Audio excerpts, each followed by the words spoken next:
of the table, big tables, and they said the Judiciary Committee for 17 years, or its ranking. So he's talking about George Bush. Have you seen that alien video? Listen to what he has to say as to what kind of powers a president. What do you think, Cyber? Do you think I've seen it? That would be like me asking you if you've seen that. You've seen that China military might video. You're like, oh yeah, I'm all over it, bro. I'm watching it all day. I've got it on constant loop. I got a strike on my YouTube channel. Oh, what? Medical misinfo because I was debunking Jimmy Dore, who is a liar, a fat fucking liar. Hey, Karen. Hey, Michael Haskey. What's up, guys? Thank you for joining. It's not on the Discord. God damn it, Cyber! Not again, man! No! Okay, it's on. Let me see. Oh, dude, Instagram's back. Dude, Instagram's working again, everybody. We're live on IG. Unreal. Nice. Yeah, man, they gave me a link. Let me see if it goes live now. Wait. Hold. Okay, there it goes. It was taking a while. But there, we're live, man. We're live on the IG again. So, hey, Moo. Okay, so it's so good. Everybody is showing up again. I'm so glad to hear that my friend Dusty Smith, who does Cult of Dusty on YouTube, and he's the first YouTuber that I followed. Him and Thunderfoot were two of the first YouTubers that I ever followed. And then a few years later, I stopped following Dusty because he was getting racist. He was mimicking African Americans and trying to talk like he was a black man. And I found it really offensive because he did it at the worst times. And one day somebody came into my chat and they were like, I mentioned his racism. Years later, this was like 3 years ago, 4 years ago. And so I was like, dude, he called himself out on his own racism. He said he wasn't going to do it anymore. He's changed. You should go check him out again. I was like, really? I'm like, that was the one thing I didn't like about Dusty. And they're like, yeah, bro, you should go check him out again. I was like, okay, I will. And I went over there and sure enough, dude, he's not doing that bullshit anymore. And I was just so impressed. And because all of his content, I really enjoy it. Second thing I see is Drake playing with, waving at me. Sounds like a Michael Jackson move. Like Michael Jackson used to grab his dick and like go, hi! Yomo. I don't know, Taco, but we had tacos for lunch. I just want you to know that. Why not taco? We had a taco. Why not taco? Trying to lose some weight. I was pretty heavy today at the doctor's, so I'm just saying. Man, my medical insurance. Check this out. So, my medical insurance is going to be costing me probably over $12,000 this year just for the insurance. Jesus Christ. The procedure that I'm having done in a few days, which is just a scan for my heart, just a heart scan. It's called a CT with contrast. You drink some water. $9,000 that procedure costs. That shit is free in Denmark. Yeah, well, my insurance is almost half year ago. That's almost just that one procedure almost makes my insurance cover my entire year, and now everything after that's just going to be gravy.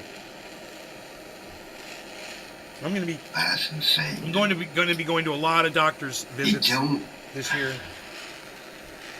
I'm getting my money's worth. I don't know how much that procedure costs, but it definitely don't cost $9,000. It don't cost $9,000 for that shit you need to drink and to run that fucking machine. I mean, it just don't. Hey, but you gotta pay for the machine. It's an expensive machine. Who's paying for the machine? I'm paying for the machine. That's who. I guarantee you that machine's probably like $1 million or more.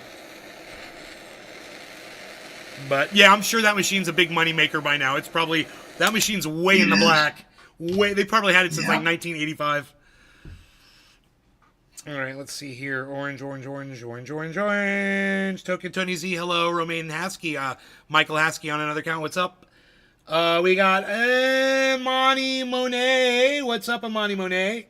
Michael Haskey on the IG. Yes. Our time to smoke will be 5:45. I like that. 5:45. I typed nowhere. 5:45. Enter. Okay. 43,100 looks good to me on the Bitcoin. That's good. That's good, good, good.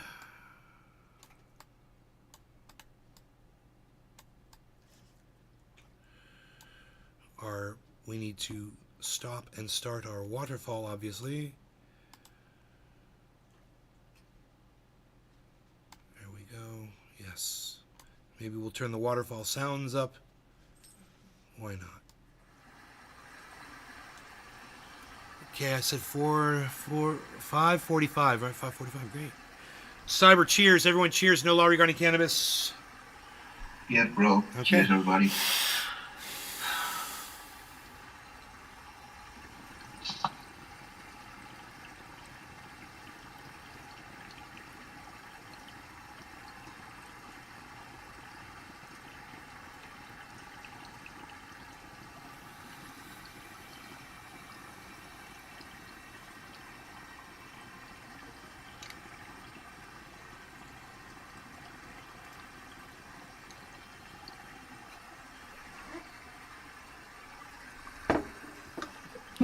That's cool, Tony. The numbers, the smoke numbers come up early before. Second. Read what Tony said in the Rumble chat.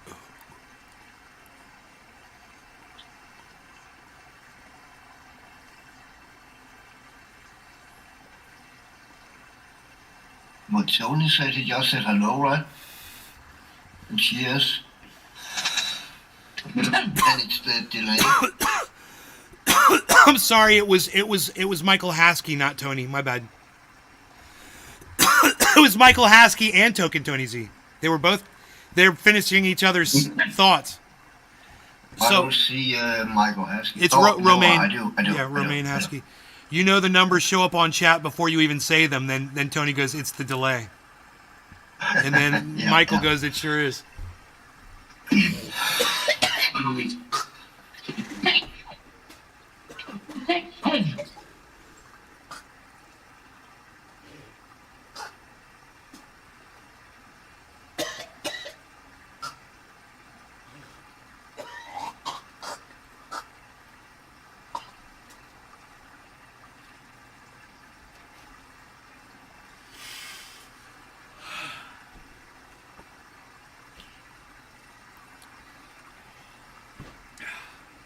Pleasant sounds of the waterfall. So anyway, as much as I've complained how much I'm paying for medical insurance this year, guys, I really had to get my heart looked at. My hypertension is inexcusable for someone who blows up, 3 times a day like I do. I'm working on a heart attack. I've been getting chest pains. I've been getting numbness in my left arm. And I don't want to wait for it to just happen and then have to get bypass surgery or something. I want to stop it before it happens. Fuck that shit. Hello, Noah. Noah, Michael and Romaine's grandson. Noah is watching. We're starting the waterfall video from the beginning right now. I just saw the loop. Nay's Garden Show. Procedures like that get offered for free or whatever. Like when you get up in the age. They kind of just tell you if you want it. What's that, Cyber? I said those procedures are kind of free over here, They just kind of... Last time I was at the doctor, they kind of told me it was probably a good idea. Just go get it done. They told me that over the last few years, it was probably a good idea every time I went to the doctor. Yeah. So I think 6 months ago, last year something, I got one. Didn't cost anything. I didn't even have to prompt it myself, So. Noah laughed and ran away when I said hello to him. He's 3 years old.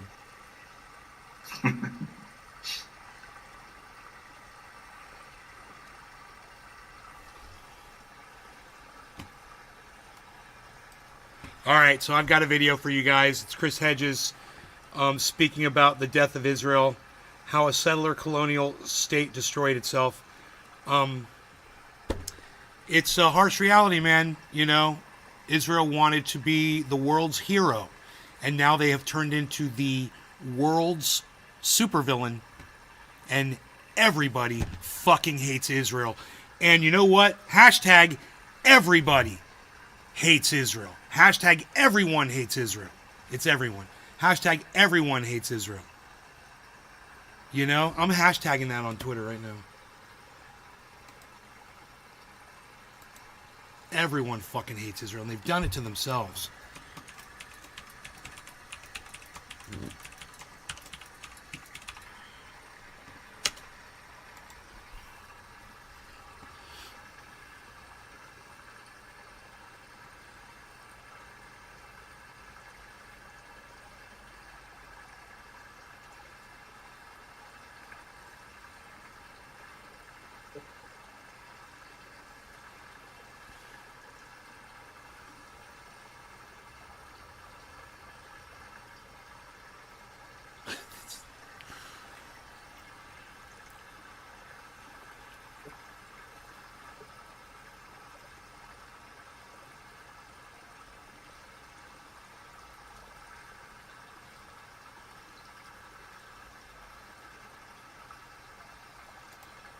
All right, anyway, this is a very fun and happy video we're going to be watching.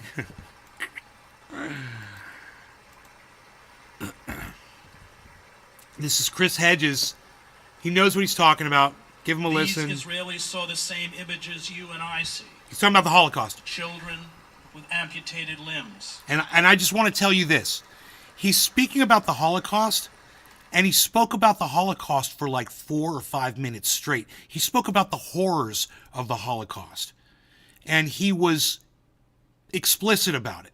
Okay? So there's no question as to where he stands on whether or not it happened. The chalky, lifeless body in Africa to accept Palestinian refugees. Israeli leaders are calling this deportation, quote, voluntary migration. Okay, the whole thing just rewound itself. I don't know what time I was at before it did that, so it just went back a whole bunch. I think we were, okay, he was talking about the Holocaust, so let me just see. As they danced, there are no uninvolved civilians. As evidence that genocidal intent descends from the top to the bottom. Hold on.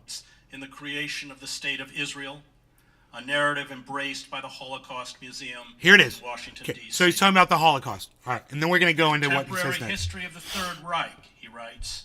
He's still talking about it. Be reread as a war against memory, an Orwellian falsification of memory, falsification of reality, negation of reality. He wonders if we who have returned have been able to understand and make others understand our experience. I'm getting a dab ready. We all inhabit a morally gray zone. We all can be induced to become part of the apparatus of death, often for trivial reasons and paltry rewards. This is the terrifying truth of the Holocaust. See? And the Israelis are no exception. See?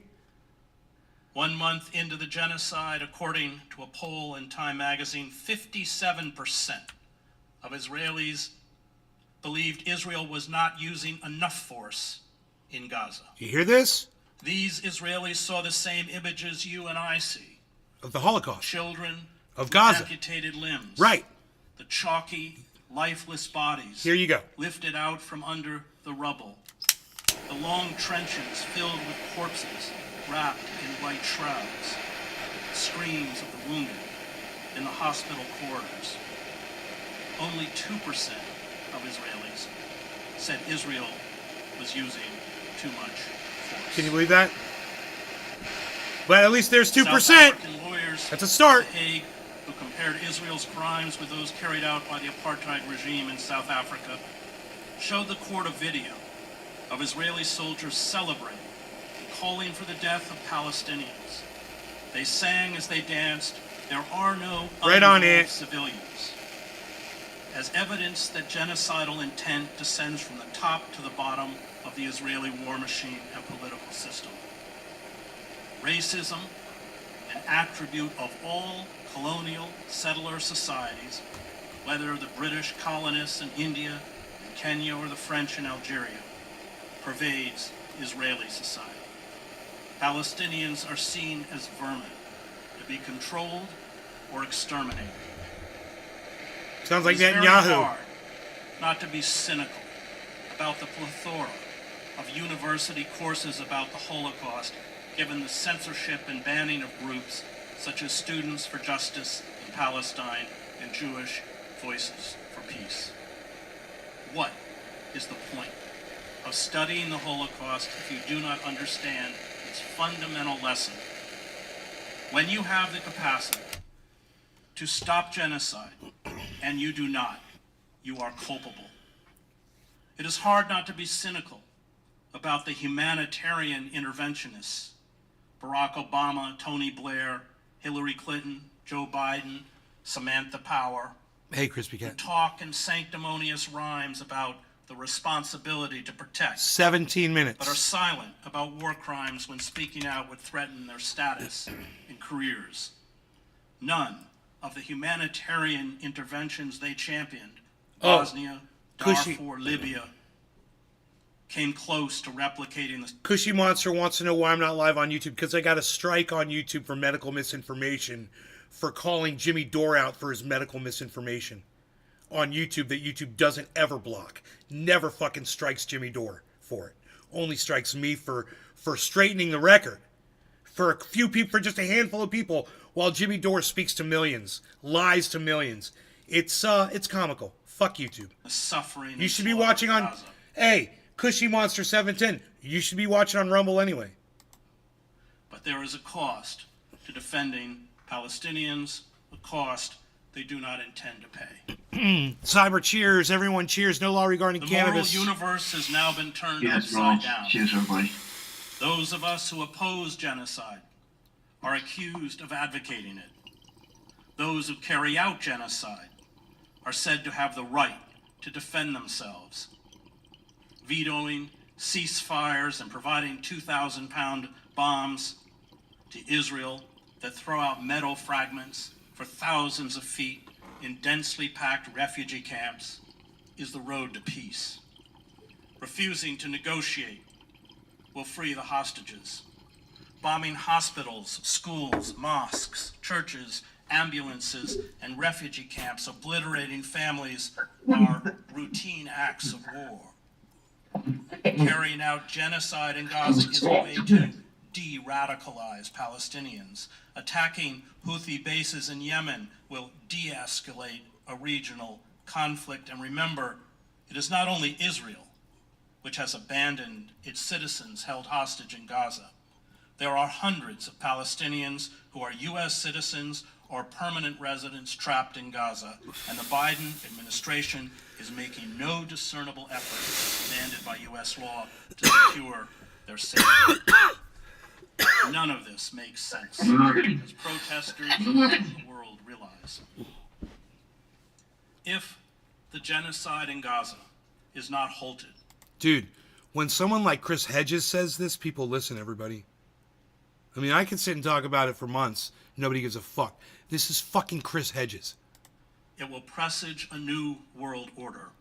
A world where the old rules, more honored in the breach than the observance, no longer matter.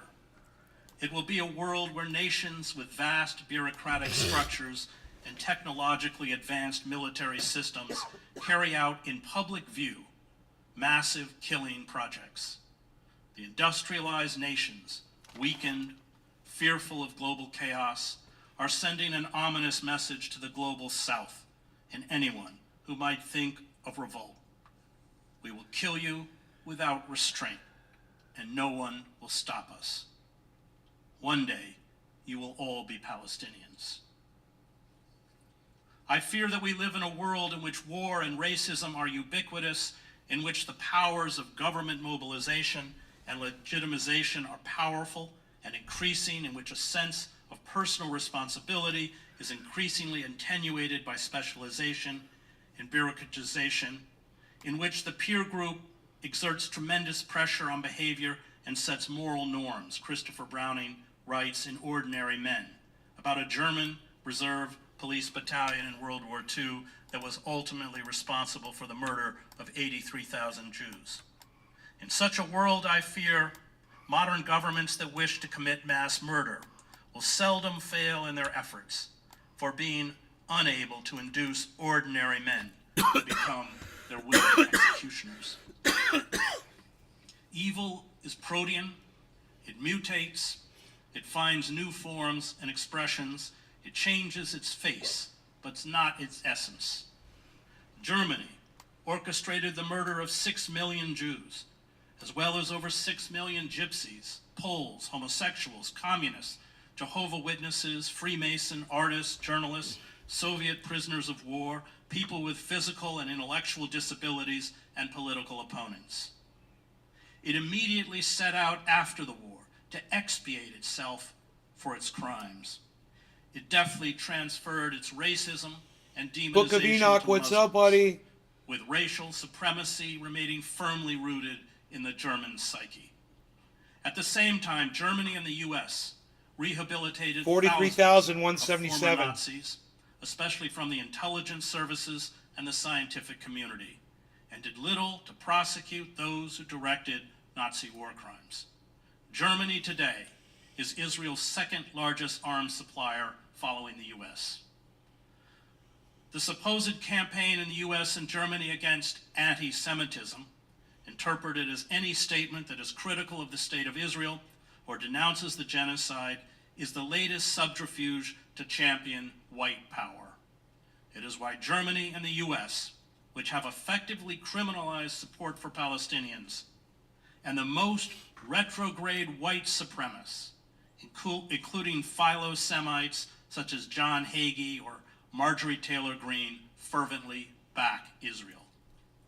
The Israeli historian Ilan Pappé writes that Germany's unequivocal support for Israel is a form of blackmail. The argument for a Jewish state as compensation for the Holocaust was a powerful argument, so powerful that nobody listened to the outright rejection of the UN solution by the overwhelming majority of the people of Palestine, Pape writes. What comes out clearly is a European wish to atone. The basic and natural rights of the Palestinians should be sidelined, dwarfed and forgotten altogether for the sake of the forgiveness that Europe was seeking from the newly formed Jewish state. It was much easier to rectify the Nazi evil vis-a-vis a Zionist movement than facing the Jews of the world in general. It was less complex, and more importantly, it did not involve facing the victims of the Holocaust themselves, but rather a state that claimed to represent them. The price for this more convenient atonement was robbing the Palestinians of every basic and natural right they had, and allowing the Zionist movement to ethnically cleanse them without fear of any rebuke or condemnation. I knew Dr. Abdul Aziz al-Rantisi, the co-founder of Hamas, along with Sheikh Yassin. Al-Rantisi's family were expelled to the Gaza Strip by Zionist militias from historic Palestine during the 1948 Arab-Israeli War. Wow. He did not fit the demonized image of a Hamas leader. He was a soft-spoken, articulate, and highly educated pediatrician who had graduated first in his class at Egypt's Alexandria University. As a 9-year-old boy, he had witnessed in Han Yunis the executions of 275 Palestinian men and boys, including his uncle, when Israel briefly occupied the Gaza Strip in 1956, the subject of Joe Sacco's magisterial book, Footnotes in Gaza. Scores of Palestinians were also executed by Israeli soldiers in the neighboring town of Rafah, where today hundreds of thousands of Palestinians have been forced to flee now that Han Yunis is under attack. I still remember the wailing and the tears of my father. Hey, Enoch, welcome, bro. Thank you. I couldn't sleep for many months after that. It left a wound in my heart that could never heal. I'm telling you a story and I'm almost crying. This sort of action can never be forgotten. They planted hatred in our hearts. He knew 420, he could never guys. trust the Israelis. He knew that the goal of the Zionist state was the occupation of all of historic Palestine, and Israel Gotta go would bull go on pack, to Severn. seize Gaza I'm and the in West the Bank process. in 1967, along with Syria's Golan Heights and Egypt's Sinai Peninsula. And he knew the eternal subjugation or extermination of the Palestinian people was the goal of the Zionist movement. Al-Rantisi and Yassin were assassinated in 2004 by Israel. Al-Rantisi's widow, Jamila Abdullah Taha El-Shanti, had a doctorate in English and taught at the Islamic University in Gaza. The couple had 6 children, one of whom was killed along with his father. The family's home, where I visited them, was bombed and destroyed. During the 2014 Cheers, Cyber. Cheers, Israeli everyone. No assault law on regarding Gaza, cannabis. known Happy as 420. Operation On the Protect 420. Cheers, bro. Cheers, everybody. Jamila was killed by Israel on October 19th of this year. Israel's genocide is rearing a new generation of enraged, traumatized, and dispossessed Palestinians who have lost family members, friends, homes, communities, and any hope of living ordinary lives. And they too will seek retribution. Their small acts of terrorism will counter Israel's state terror. They will hate as they have been hated. And this lust for vengeance is universal. After World War II, a clandestine unit of Jews who served in the Jewish Brigade of the British Army hunted down former Nazis and assassinated them. To understand is not to condone, but we must understand if this cycle of violence is to be stopped. I and the public know what all school children learned. W.H. Auden wrote, "Those to whom evil is done do evil in return." Hey, hippie chick. Palestinian attacks of October 7th, Hey, which hippie left check. some 1,200 Israelis dead, feeds this lust within Israel, just as Israel's 17-year siege and obliteration of Gaza feeds this lust among Palestinians. There is little discussion in the Israeli media of the slaughter in Gaza or the suffering of Palestinians, some 2 million of whom have been driven from their homes, but a constant repetition of the stories of Israeli suffering, death, and heroism. Only our victims matter. The shooting dead of the 3 Israeli hostages who apparently escaped their captors and approached Israeli forces with their shirts off, waving a white flag, and calling out for help in Hebrew is not only tragic, but a glimpse of Israel's rules of engagement in Gaza. These rules are: kill anything that moves. Israel may appear triumphant after it finishes its genocidal campaign in Gaza and increasingly the West Bank. It may achieve its demented goal. Its murderous rampages and genocidal violence may exterminate or ethnically cleanse Palestinians. Its dream of a state exclusively for Jews, with any Palestinians who remain stripped of their basic rights, may be realized. At that point, it will revel in its blood-soaked victory. It will celebrate its war criminals. Its genocide will be erased from public consciousness and tossed into Israel's huge black hole of historical amnesia. And those with a conscience in Israel will be silenced and persecuted. But by the time Israel achieves its decimation of Gaza, and Israel is talking about months of warfare, it will have signed its own death sentence.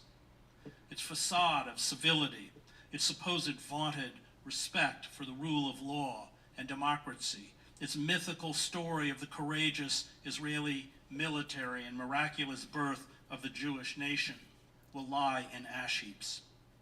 Israel's social capital will be spent. Liberal Zionism, always an oxymoron, since Israelis never intended to give equal rights to Palestinians, has already been replaced by religious Zionism. Religious Zionism gives divine sanction to an ugly, repressive, hate-filled apartheid regime, deeply alienating younger generations of Americans, including Jews. Its patron, the United States, as new generations come to power, will distance itself from Israel and religious Zionism the way it is distancing itself from Ukraine. Israel's support will come from America's Christianized fascists who see Israel's domination of ancient biblical land as a harbinger of the second coming, and in its subjugation of Arabs, a kindred racism. Despotisms can exist long after their past due date, but they are terminal. You don't have to be a biblical scholar to see that Israel's lust for rivers of blood is antithetical to the core values of Judaism. The cynical weaponization of the Holocaust, including branding Palestinians as Nazis, has little efficacy when you carry out a live-streamed genocide against 2.3 million people trapped in a concentration camp. Nations need more than force to survive. They need a mystique. This mystique provides purpose, civility, and even nobility to inspire citizens to sacrifice for the nation. This mystique offers much. It's Chris Hedges. He's somebody who spent a lot of time in prisons, rehabilitating, educating prisoners, advocating for people. He spent, I think, 7 years like editor type position at one of the largest newspapers in the United States. He's a well-known author and a world-renowned speaker, and that's what he's doing right here. Much of it once embodied in liberal Zionism, hope for the future. It provides meaning. It provides national identity. Beta Bruce. When mystiques implode, when Well, they're we've been exposed live as now lies, for 32 the minutes, central but that's foundation of state power good collapses. enough. I reported on the death of the communist mystiques in 1989 during the revolutions in East Germany, Czechoslovakia, and Romania. The police and the military decided there was nothing left to defend. Israel's decay will engender the same lassitude and apathy. It will become harder and harder to recruit indigenous collaborators such as Mahmoud Abbas and the Palestinian Authority, reviled by most Palestinians, to do the bidding of the colonizers. All Israel has left is escalating violence, including the widespread use of torture, which accelerates the decline. Hey, Pinoy. Wholesale violence works Dude, in the here. short term, as it did Pinoy. in the war. Yes, What's up, son? everything's good, dude. Bro, check this out. Check this out. My cat Yeah. is showing my fiance's cat right now how to roll around in the sand to camouflage himself. My cat, and he's laying down. Now the other cat's laying down in the sand like my cat was. My cat has done this since he was young. Wherever he is, he finds the sand, wherever the dirt is, he rolls around in it and gets leaves and shit all over him like a little ghillie suit. Yeah, like a little sniper. Like a little sniper, motherfucker. Yeah, that's what my cat does. He just taught. Now this cat's doing it now. Oh my god, dude! I can't believe it, dude. The other cat. I don't know if you can see, bro. Oh my god, where's my goddams? Hold on, let me just get my camera, bro. I don't believe this. I don't believe this is happening. He's like teaching the other cat, dude. That's dope. Hey, Cyber, man, a freaking tree fell on my car, bro. I know, Nate told me, man. I'm glad that you guys are okay, man. Yeah, I appreciate that very much, man. For real. Yeah. Yeah, Nate told me about it, man. Jesus fucking Christ. Yeah, the car's still here because the tow truck can't get up here yet, but I was able to, like, squeeze by with the neighbors and go get a rental. Here, I'll show you guys. I'll tell you what's going on over here. Crazy. I got all the power back up and running. Oh, that's good. That's good.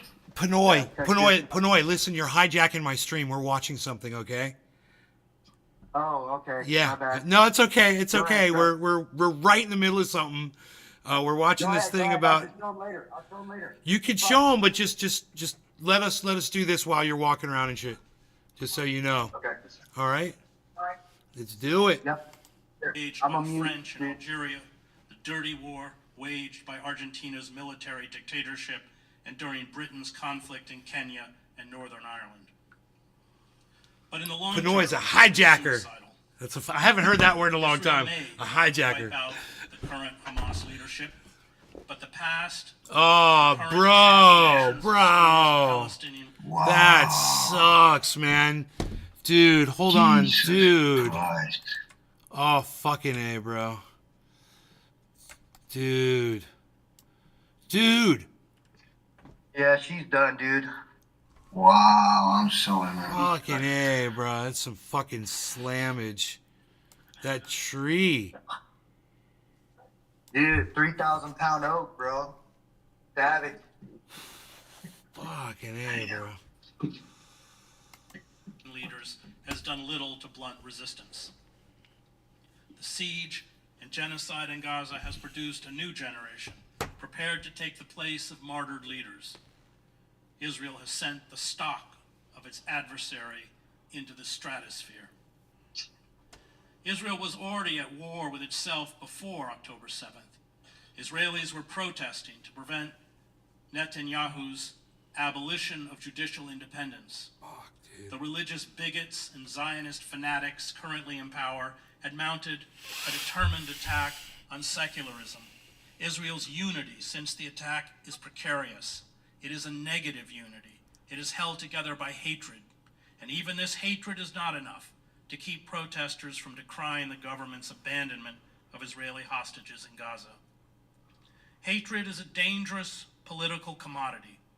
Once finished with one enemy, those who stoke hatred go in search of Hippie another. chick said she's sorry about your car, bro. Palestinian, quote-unquote, human animals, when eradicated. You're muted. Panoy, you're muted, bro. You muted yourself?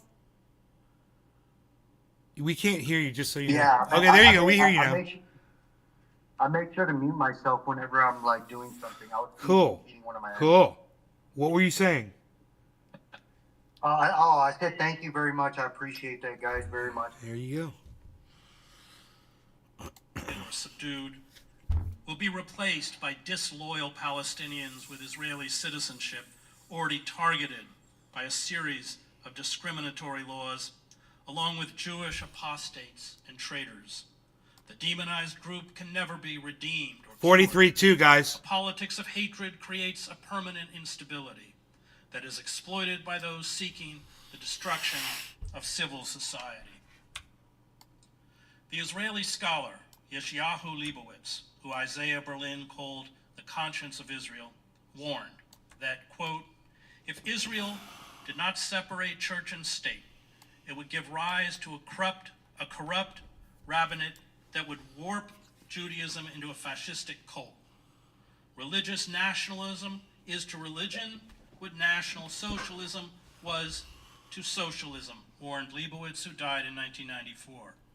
He understood that the blind veneration of the military, especially after the 1967 war, was dangerous and will lead to the ultimate destruction of democracy.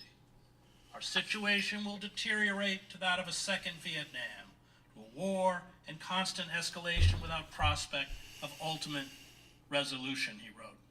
He foresaw that the Arabs would be the working people and the Jews the administrators, inspectors, officials, and police, mainly secret police. A state ruling a hostile population of 1.5 million to 2 million foreigners would necessarily become a secret police state, with all that implies for education, free speech, and democratic institutions. The corruption characteristic of every colonial regime would also prevail in the state of Israel. The administration would have to suppress Arab insurgency on the one hand and acquire Arab Quislings on the other. There is also good reason to fear that the Israel Defense Force, which has been until now a people's army, would, as a result of being transformed into an army of occupation, to generate, and its commanders will become military governors, will resemble their colleagues in other nations. He saw the rise of virulent racism that would consume Israeli society. He knew that prolonged occupation of the Palestinians would spawn, in his words, concentration camps for the occupied, and as he wrote, Israel would not deserve to exist, and it would not be worthwhile to preserve it. Jews, he understood, can also become Pharaoh. The decision to obliterate Gaza has long been the dream of Israeli fanatics, heirs of the fascistic movement led by the extremist Meir Kahane, who I knew and covered, who was barred from running for office and whose Koch party was outlawed in 1994 and declared a terrorist organization by Israel and the United States. They champion the iconography and language of their homegrown fascism. Jewish identity and Jewish nationalism are the Zionist versions of blood and soil. Jewish supremacy is sanctified by God, as is the slaughter of the Palestinians, who are compared to the biblical Amalekites massacred by the Israelis. Enemies, usually Muslims, slated for extinction are subhuman. Violence and the threat of violence are the only forms of communication those outside the magic circle of Jewish nationalism understand. Millions of Muslims and Christians, including those with Israeli citizenship, are to be purged. The Biden presidency, which ironically may have signed its own political death certificate, is tethered to Israel's genocide. It tries to distance itself rhetorically, but at the same time it funnels the billions of dollars of weapons demanded by Israel, including $14.3 billion in supplemental military aid to augment the $3.8 billion in annual aid to quote-unquote finish the job. It is a full partner in Israel's genocidal project. There is no way to deny the courage of the armed Palestinian resistance, whether you accept their ideology or not, as they face down one of the most advanced military machines on the planet with little more than small arms. But there are also other forms of resistance that, to me, are as important.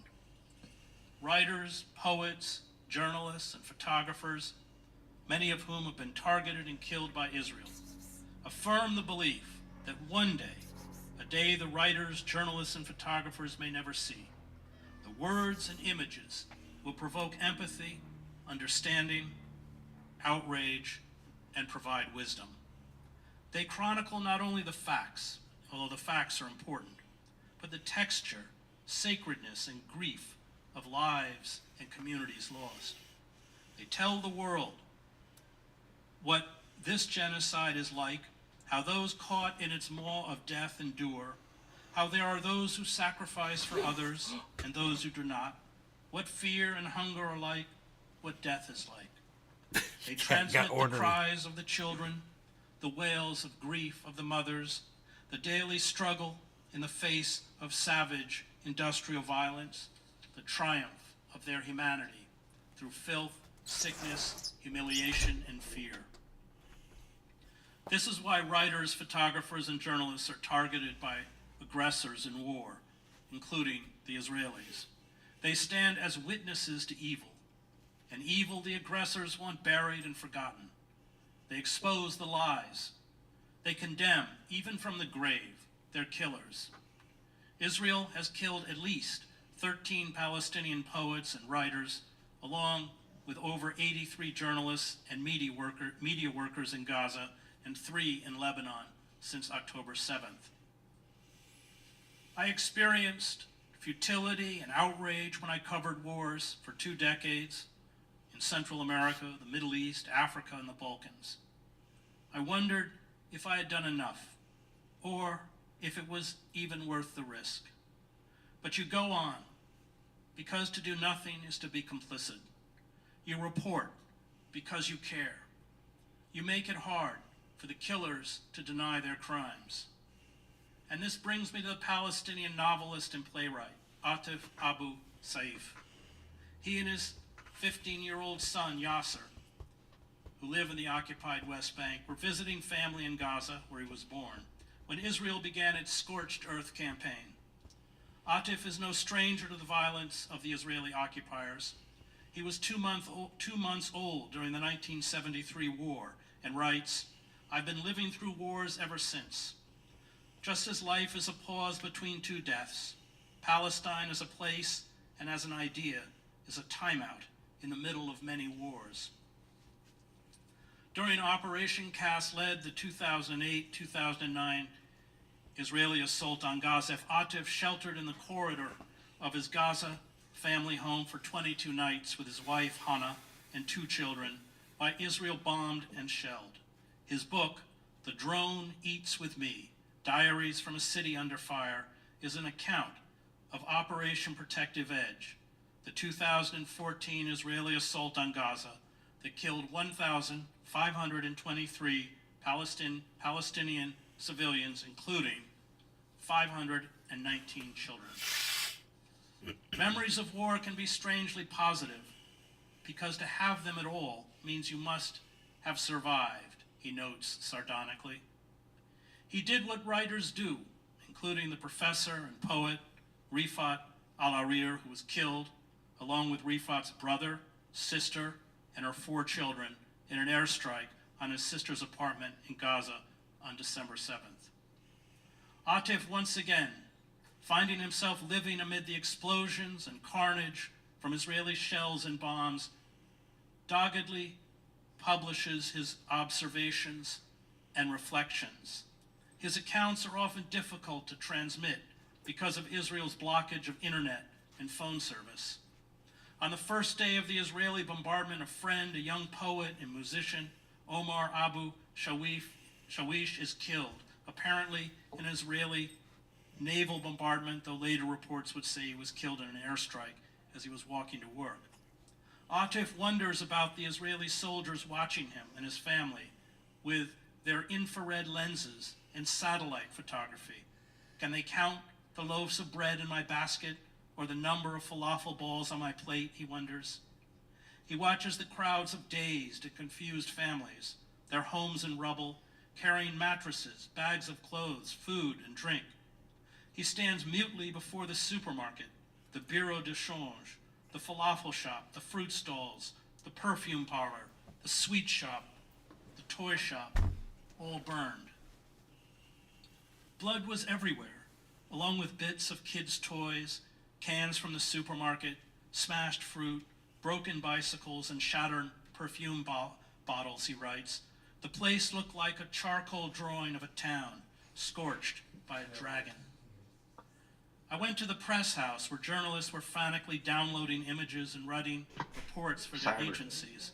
I was sitting with Bilal, the press house manager, when an explosion shook the building.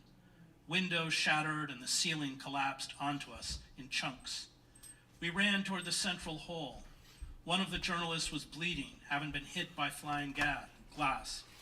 After 20 minutes, we ventured out to inspect the damage. I noticed that Ramadan decorations were still hanging in the street. The city has become a wasteland of rubble and debris.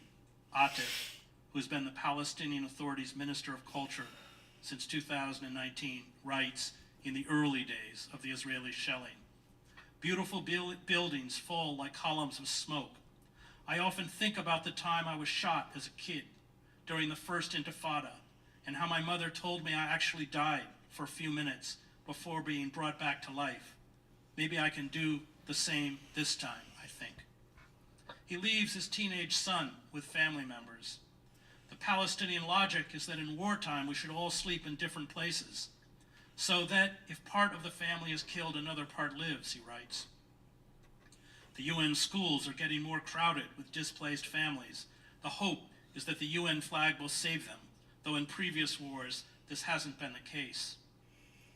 On Tuesday, October 17th, he writes, I see death approaching hear its steps growing louder. Just to be Hey, done what's with up, it, Billy? I think. It's the 11th day of the Hey conflict, there, Billy. but all the days have merged into one. The same bombardment, the same fear, the same smell. On the news, I read the names of the dead on the ticker at the bottom of the screen. I wait for my name to appear. In the morning, my phone rang. It was Rula, a relative in the West Bank, telling me she had heard there'd been an airstrike at Talat Hawa, a neighborhood on the south side of Gaza City, where my cousin Hatem lives. Hatem is married to Huda, my wife's only sister. He lives in a 4-story building that houses his mother and brothers and their families. I called around, but no one's phone was working. I walked to Al-Shifa Hospital to read the names. Lists of the dead are pinned up daily outside a makeshift morgue. I could barely approach the building. Thousands of Gazans had made the hospital their home, its gardens, its hallways.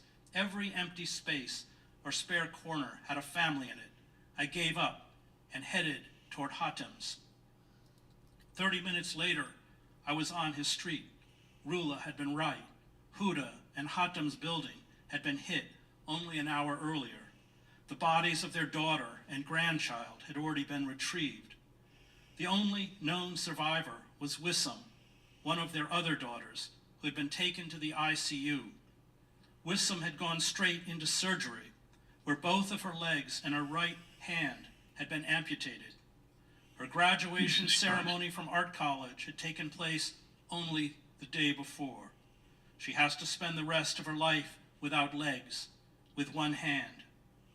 What about the others? I asked someone. We can't find them, came the reply.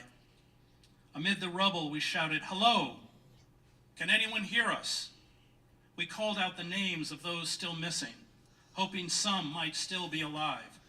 By the end of the day, we managed to find 5 bodies, including that of a 3-month-old. We went to the cemetery to bury them. In the evening, I went to see Wissam in the hospital. She was barely awake. After half an hour, she asked me, "Uncle, I'm dreaming, right?" I said, "We are all in a dream. My dream is terrifying. Why?" Hey, All there, our you dreams smoking? are terrifying. After 10 minutes of silence, she said, "Don't lie to me, Uncle. In my dream, I don't No, have I'm legs. good. It's true, isn't it? I I gotta have no go. legs. But you said it's a dream.